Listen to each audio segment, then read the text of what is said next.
and they'll figure out how to do it and how to do it profitably with a few customers in a city and then take it to a few cities, etc.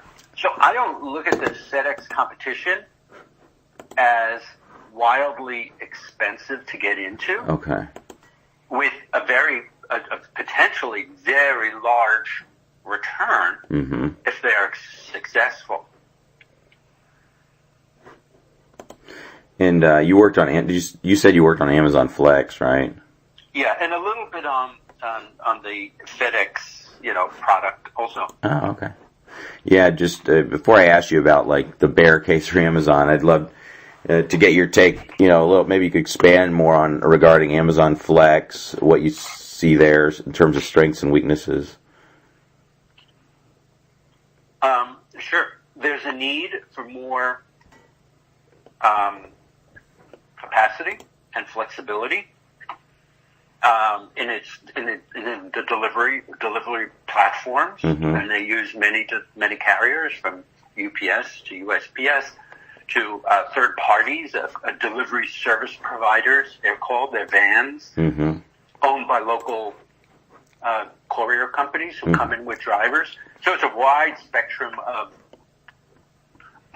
delivery solutions that are required to fulfill the density, the range, the speed. But the third parties are not reacting as quickly as needed to handle peak moments, peak bursts, and that's Christmas and other peak moments during the year. They're not able to accelerate the speed in all markets at all times, like 1 hour delivery, 2 hour delivery, same day delivery, etc. So it's pushed them into the world of building out their own fleet, Flex, plus the DSP platform, delivery service providers, that gives them even more control and at a lower cost. Because, UPS is incredibly expensive. Yeah.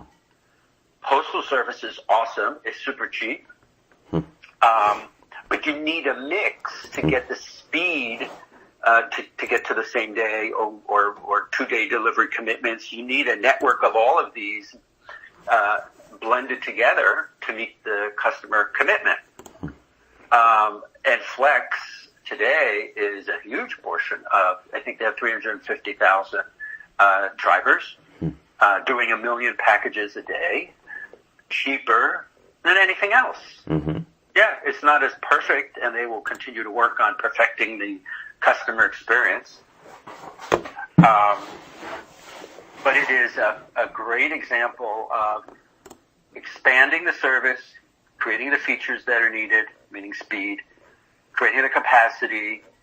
It's gonna iterate. We were working on it for years, and it's going to continue to iterate for many more years until it gets better and better. In the interim, it's saving them money and giving them capacity.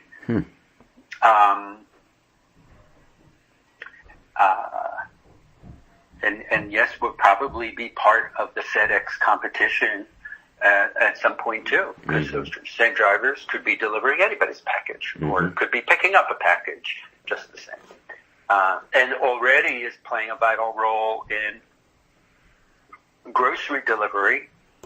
So there's no better way today to do grocery deliveries than with a crowdsourced driver. Oh, I see.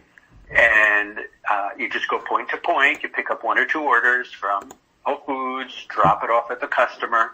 Then you don't have a chill chain issue. You don't need a refrigerated truck. You don't need, and you just run these essentially couriers out with every order.